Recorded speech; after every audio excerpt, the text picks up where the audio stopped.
अथ श्री स्कंद पुराणे वैष्णवखंडे श्री वेंकटाचल महात्म्ये तथा श्री भूमि बराखंडे अष्टदशो अध्याय।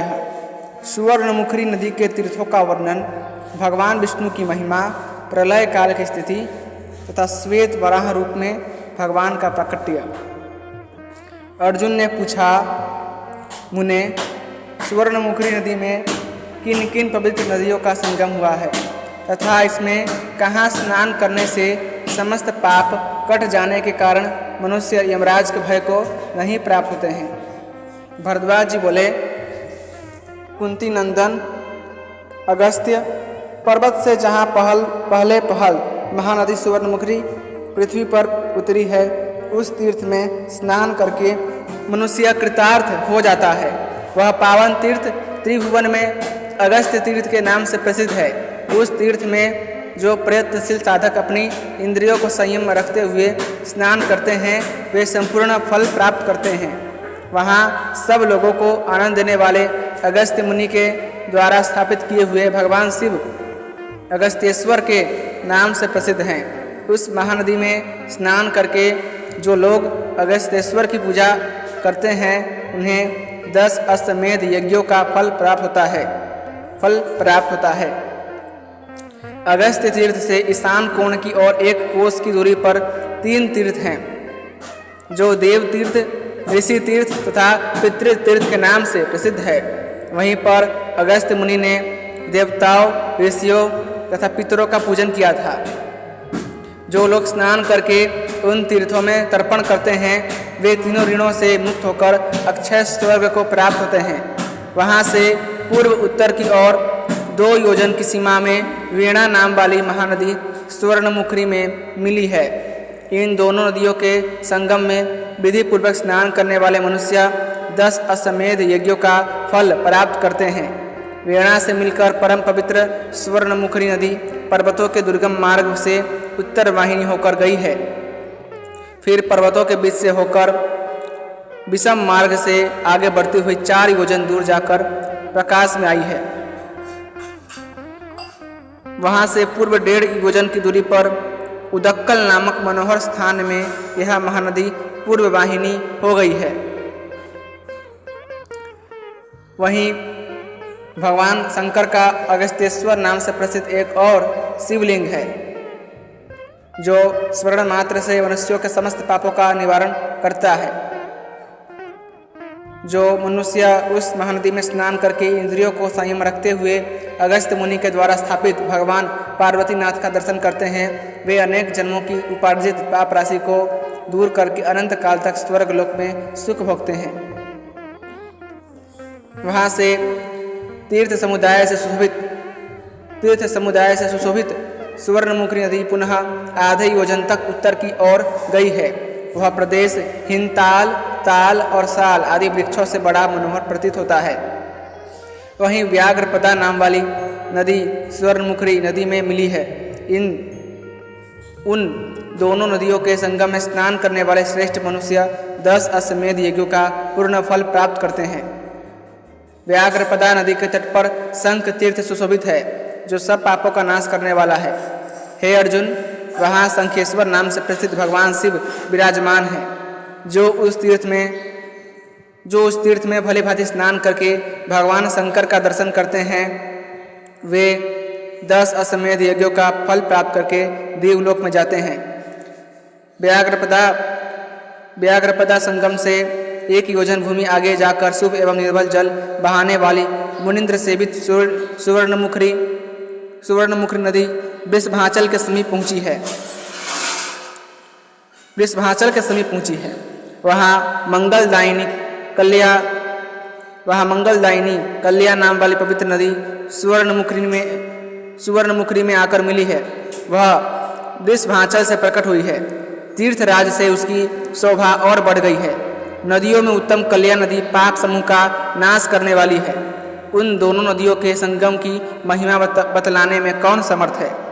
जहाँ नदी के बीच में ब्रह्मशिला विराजमान है और अगस्त्य जी की तपस्या के प्रभाव से जहाँ गया तीर्थ का वास है, उन दोनों नदियों के पवित्र संगम में स्नान करने वाले मनुष्य 100 पुंडरीक यज्ञों का फल प्राप्त करते हैं और उनके ब्रह्म हत्यादि समस्त पाप नष्ट हो जाते हैं। तदंतर महानदी सुवर्णमुखी के उत्तर भाग में आधे योजन दूर स्थित प्रसिद्ध वेंकटाचल पर्वत विराजमान है, जिसकी ऊंचाई 1 योजन की है। भगवान मधुसूदन ने पहले 12 शरीर से इस पर्वत को अपने रहने के लिए स्वीकार किया था, इसलिए श्रेष्ठ पुरुषों ने इसे 12 क्षेत्र कहा है। वेंकटाचल पर भगवान विष्णु श्री लक्ष्मी जी के साथ सदैव निवास करते हैं। जो लोग वेंकटाचल निवासी जगदीश्वर विष्णु का स्मरण करते हैं वे सब दोषों से रहित हो सनातन अविनाशी पद को प्राप्त होते हैं। अर्जुन ने पूछा, महामुने, लक्ष्मीपति भगवान विष्णु परम पवित्र वेंकटाचल पर कैसे प्रकट हुए?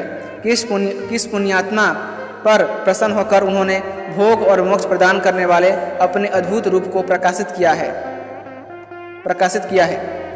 भरद्वाज जी बोले, हे कुंती नंदन, पूर्व काल में भागीरथ के तट पर यज्ञ दीक्षा परायण तथा विशुद्ध ज्ञान से विभूषित महात्मा राजा जनक से वामदेव जी ने जो पापनाशक कथा कही थी, वह भगवान विष्णु के कीर्तन से युक्त होने के कारण सबको पवित्र करने वाली है।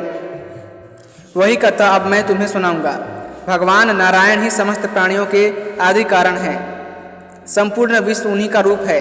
वे जगत के सृष्टा हैं। उनका स्वरूप चिन्मय तथा निरंजन है। उनके सहस्त्रों मस्तक, सहस्त्रों नेत्र और सहस्त्रों चरण हैं। उन्हीं के तेज से यह संपूर्ण जगत प्रकाशित होता है। उनसे बढ़कर तेज, उनसे बड़ा तप, उनसे बड़ा ज्ञान, उनसे बड़ा योग तथा उनसे बड़ी विद्या भी नहीं है। वे भगवान श्री हरि सदा समस्त प्राणियों में विद्यमान है। समस्त जीव उन्हीं में सुखपूर्वक निवास करते हैं। वे ही यज्ञ, यजमान और यज्ञ के श्रुवा आदि साधन हैं।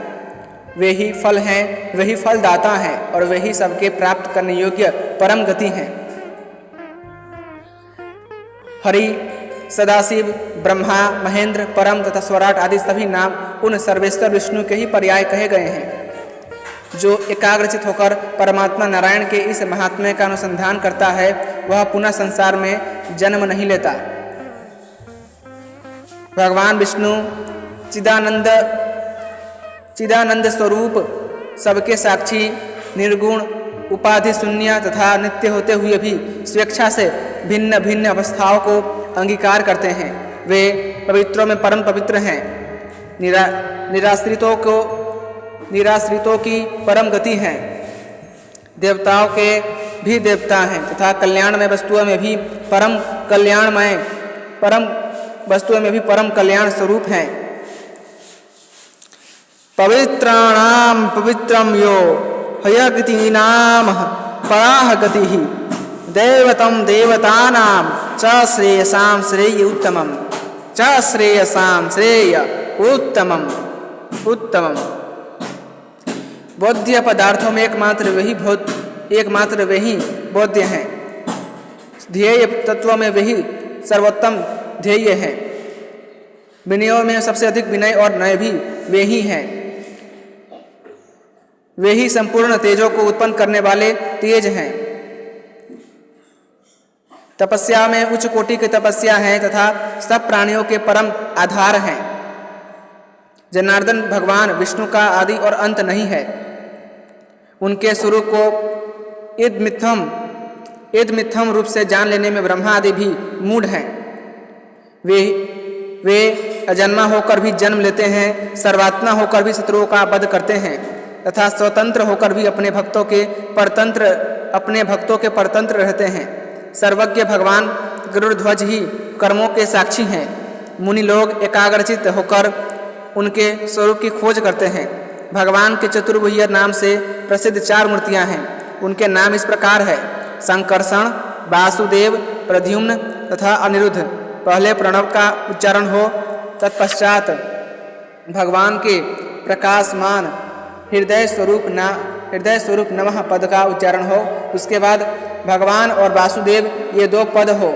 इनसे जो मंत्र बनता है वह ओम नमो भगवते वासुदेवाय।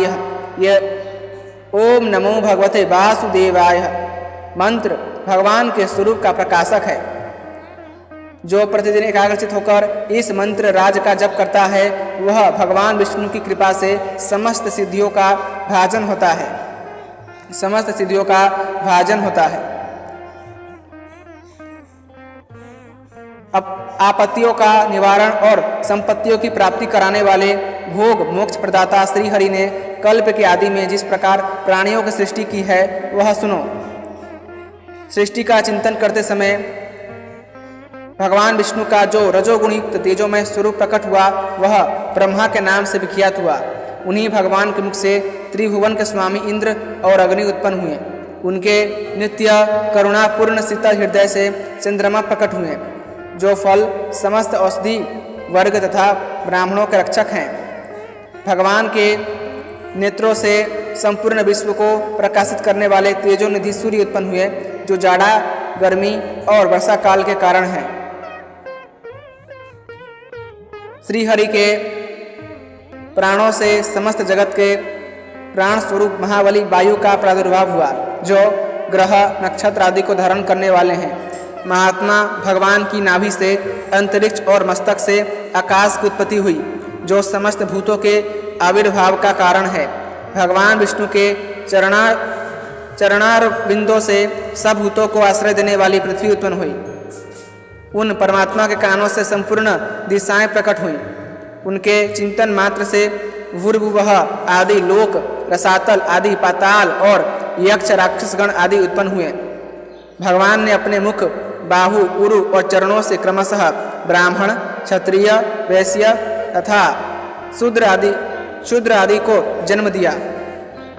वेद, यज्ञ, घोड़े, गौ और भेड़ आदि जीव जिनकी उत्पत्ति का कारण अचिंत्य है, जिन परमेश्वर से उत्पन्न हुए हैं, उन्हीं देवादिदेव भगवान विष्णु के संकल्प से स्थावर जंगम प्राणियों का समुदाय तथा भूत भविष्य वर्तमान काल भी प्रकट हुआ है। वे ही बड़ बानल का रूप धारण करके समुद्रों का जल पीते हैं और प्रलय काल में अपने भीतर विलीन हुए समस्त जगत की पुनः कल्प के आरंभ में सृष्टि करते हैं। सूर्य और चंद्रमा का रूप धारण करके वे ही अंधकार का नाश करते हैं और सबको काल के अनुसार धर्म में लगाते हैं। इस प्रकार वे सब जीवों की जीवन वृत्ति चलाते हैं।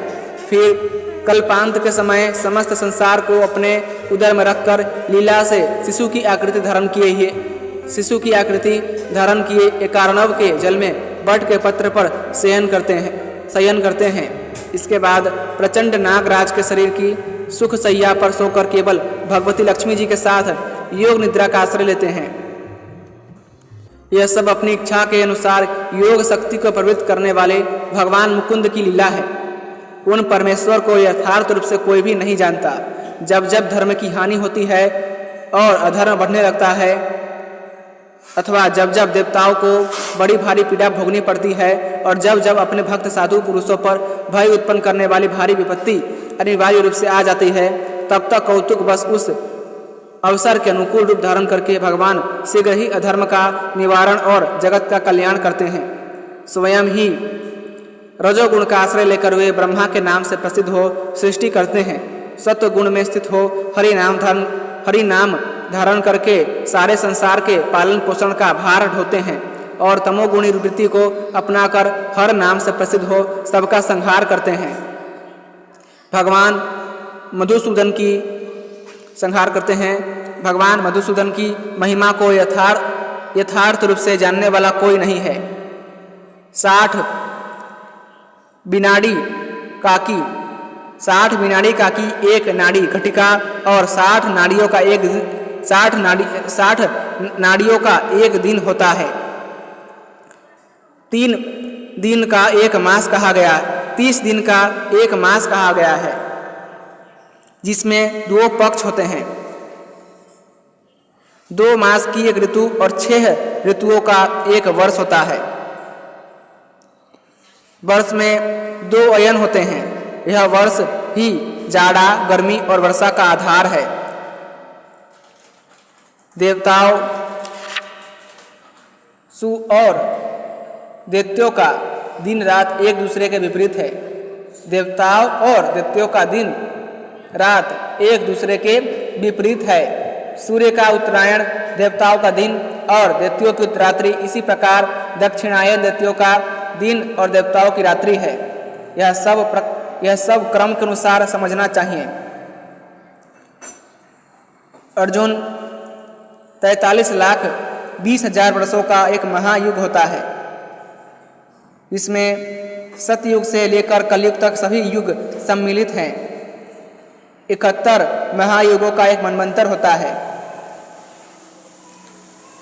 स्वयंभू, स्वारोचिष, उत्तम, तामस, रैवत तथा चाक्षुष, ये 6 मनु अपने इंद्र, देवता और ऋषियों सहित व्यतीत हो चुके हैं।